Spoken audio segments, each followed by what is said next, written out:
Welcome back in my channel जिसका नाम है रिंकू शिव। ये मेरा एक वीडियो है रिगार्डिंग स्टैच्यू ऑफ यूनिटी। ये एक ट्रैवल व्लॉग है।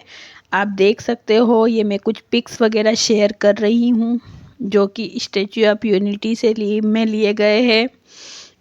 तो यहाँ से स्टार्ट होती है हमारी जर्नी। हम पहले via car Statue of Unity Ekta Nagar पहुँचे। एकता नगर में गवर्नमेंट की फैसिलिटी है। एकता नगर से बहुत बसें चलती है हर 10-10 मिनट में। तो वहाँ से बस द्वारा ही हमको स्टैच्यू ऑफ यूनिटी ले जाया जाता है। ऐसे सिक्योरिटी रीज़न हमारी जो प्राइवेट गाड़ियाँ होती है वो पार्किंग एरिया में ही छोड़ देनी होती है और वो बहुत दूर होता है। तो गवर्नमेंट की बस के द्वारा हम स्टैच्यू ऑफ यूनिटी पहुँच चुके हैं। ये कुछ पिक्चर्स है जो क्लिक किए गए हैं। बहुत ही मेमोरेबल ट्रिप था। आप वन डे की पिकनिक में आप स्टैच्यू ऑफ यूनिटी आराम से जा सकते हो। स्क्रीन पर आप देख सकते हो यहाँ पर बहुत सारे अट्रैक्शंस है जिसके अलग अलग रेट्स है। और स्टैच्यू ऑफ यूनिटी में जो नीचे नीचे का आप देख सकते हो उसमें 150 रुपीज़ चार्ज होता है। जो वो लोहे की मूर्ति है उसके आसपास का एरिया कवर अप करने के लिए। इसके सिवा यहाँ पर जंगल सफारी, सरदार सरोवर डैम, भूल Bhulaiyaa, butterfly park, children park, cactus garden, boating, riding, river rafting, laser show, fountain show, deer park और भी बहुत सारे अट्रैक्शन हैं। अगर आप सोचो कि 1 या 2 दिन में इसको कवर अप कर लेंगे तो ऐसा पॉसिबल नहीं है। आपको अपने टाइम के हिसाब से आप जितना कवर अप कर सकते हो उतना आप कवर करके चले, क्योंकि बहुत सारा गवर्नमेंट की तरफ से बनाया गया है यहाँ पर। तो आप अलग अलग टाइम पर इसको कवर अप कर सकते हो। एक ही बार में सब पूरा कवर होना मुश्किल है। अगर आप वहाँ पे नाइट स्टे करते हो तब ज़रूर 2 से 3 दिन में आप कवर कर सकते हो। और यहाँ की जो फैसिलिटी थी बहुत ही अमेजिंग थी, बहुत ही अवेसम थी। गवर्नमेंट की तरफ से बहुत अच्छी फैसिलिटी दी गई थी। ये चेक पोस्ट है, उसके बाद में हमने अंदर एंट्री की है। अच्छे से सारी चेकिंग करके हमको अंदर जाना होता है। अंदर का भी व्यू बहुत ही प्यारा है। बच्चों ने फुल एंजॉय किया। फैमिली के साथ में आप बहुत अच्छे से जा सकते हो। और अगर आप मेरे वीडियो देख रहे हो, अगर आप मेरे चैनल पर नए हो, आपको मेरे वीडियोस पसंद आ रहे हैं तो प्लीज़ मुझे सब्सक्राइब करना ना भूलें। मैं गुजरात में आसपास, बड़ौदा के आसपास की जो भी लोकेशंस है वहाँ के वीडियो आपको शेयर करती रहूँगी। यहाँ पर एक अंदर जाने के बाद एक वाटर पॉइंट था जहाँ पर 50 रुपये में बोतल मिल रही थी पानी की। और अगर आपके पास में बोतल है तो वहाँ पर फ्री ऑफ कॉस्ट में आप ड्रिंकिंग वाटर भर सकते थे। मूर्ति तक जाने का स्पेस बहुत लंबा था तो वहाँ पर एस्केलेटर बनाए गए थे। तो ये एस्केलेटर जनरली हमने मॉल वगैरह में देखे हैं कि वो ऊपर जाने के लिए होते हैं, पर यहाँ पर ये वॉकिंग डिस्टेंस बहुत ज़्यादा थी तो यहाँ पर हमको नॉर्मल वॉकिंग करने में एस्केलेटर का यूज़ करना पड़ रहा था क्योंकि बहुत लंबा था वॉकिंग डिस्टेंस। तो वहाँ पर एस्केलेटर बनाए गए थे, ये उसमें भी बच्चों ने बहुत एंजॉय किया। ये आप देख सकते हैं एक एस्केलेटर पर मेरी फैमिली, और ये एस्केलेटर से ही बाहर का नज़ारा है। बहुत ही सुंदर नज़ारा। गवर्नमेंट की तरफ से काफ़ी कुछ खर्चा किया गया इस पर और बहुत ही अच्छी फैसिलिटी दी गई। आने वाले टूरिस्ट का हर तरह से ध्यान रखा गया, उसको कहीं से भी कोई भी प्रॉब्लम ना हो। वहाँ पे जगह जगह पर सिक्योरिटी पॉइंट है, पुलिस फोर्स तैनात है ताकि आपको कोई प्रॉब्लम ना हो। और आपको पूरा वो गाइड करते रहते हैं अगर आपको कुछ भी रिलेटेड है, कुछ भी प्रॉब्लम है, कुछ भी समझना है। और यहाँ पर ये अब हम मूर्ति के पास में जाने वाले हैं।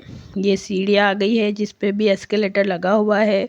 ये आ गए हैं हम सरदार पटेल की लोहे की मूर्ति के पास में आप देख सकते हैं बहुत ही ऊंची 183 फीट की मूर्ति है। ये बहुत ही शानदार है। नर्मदा नदी के तट पर बनाई गई है। इसकी लोकेशन बहुत अच्छी है। पूरी लोहे की मूर्ति है ये। और हमारी अगर हाइट देखी जाए तो हम इसके शूज़ के सोल के बराबर ही है।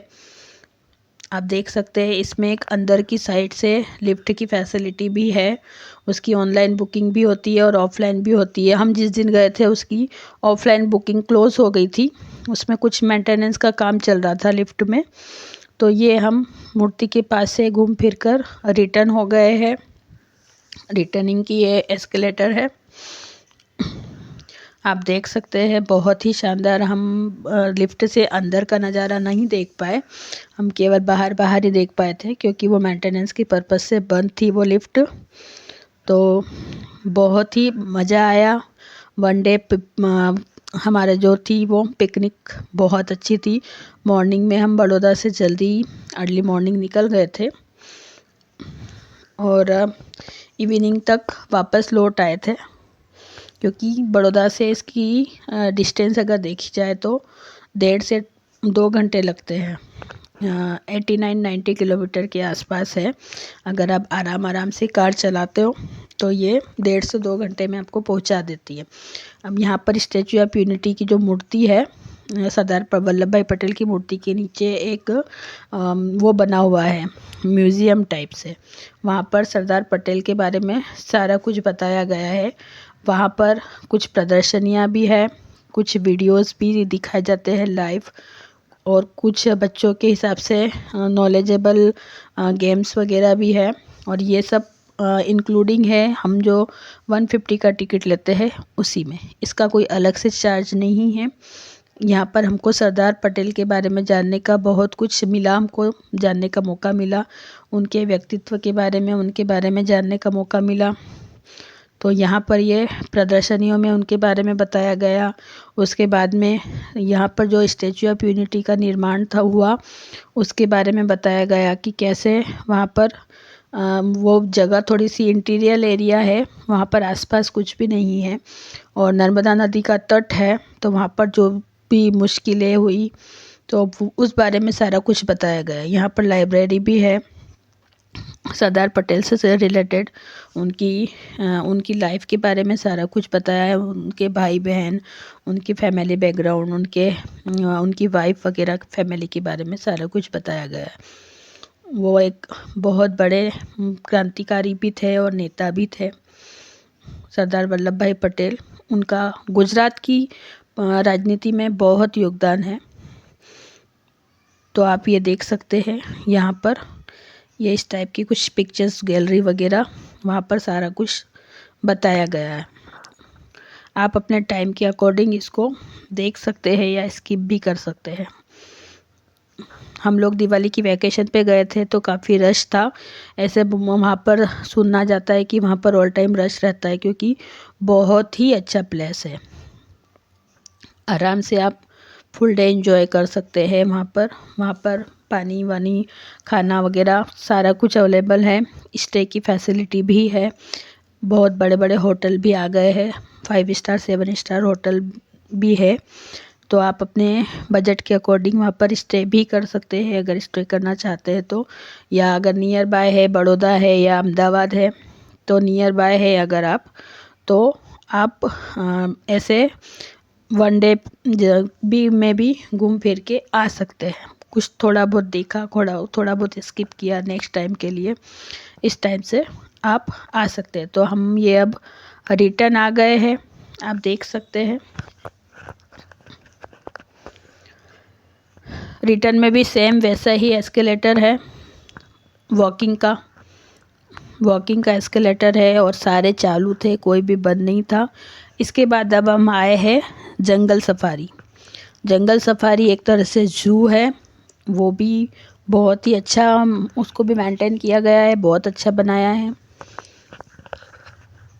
यहाँ पर तरह तरह के वो है पशु पक्षी, लायन भी है और टाइगर भी है। ये भी काफ़ी अट्रैक्शन का केंद्र था। इसका अलग से टिकट होता है। वहाँ पर स्टैचू ऑफ यूनिटी का जो मेन ऑफिस है वहाँ भी इसका टिकट अवेलेबल है, और अगर आप वहाँ से नहीं लेते हो तो यहाँ जंगल सफारी में आकर भी आप यहाँ से भी टिकट ले सकते हैं। और सबसे अच्छी बात यह है कि आप वहाँ पर गवर्नमेंट की बस के द्वारा कहीं से भी कहीं पे फ्री ऑफ कॉस्ट में ट्रैवल कर पाते हो।